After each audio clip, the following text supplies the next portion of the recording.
The Strait of Hormuz is at 20% capacity. Dubai should be in an energy crisis right now. It's not. The reason is a pipeline most people have never heard of, and it's the most important piece of infrastructure in the Gulf that nobody talks about. You keep hearing about the Strait of Hormuz, 20% traffic, disrupted, oil prices spiking, and yet Dubai's lights are on, petrol stations are open, the economy is running. How? The Habshan-Fujairah pipeline, built in 2012, quietly, deliberately, it runs from Abu Dhabi's onshore oil fields directly to the port of Fujairah on the Gulf of Oman. That port is on the other side of the Strait of Hormuz, outside of Iran's reach. The pipeline can move up to 1.5 million barrels of oil per day. It gives the UAE the ability to export oil and receive energy supplies without sending a single tanker through the strait.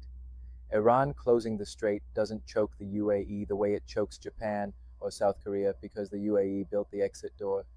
This was strategic foresight 15 years in the making. The UAE saw that its entire energy security was vulnerable to a single geographic bottleneck and spent billions building around it. The financial lesson here is profound, and it applies way beyond geography. The most resilient systems in the world are not the ones that eliminate risk. They're the ones that build alternative routes before the main route is threatened, before they need them. Dubai is surviving this crisis partly because 15 years ago, someone asked, what if the main road gets blocked? And then built the bypass. Most individuals, most companies, most portfolios have no bypass. They have one route to financial stability, and they're hoping that route never gets blocked.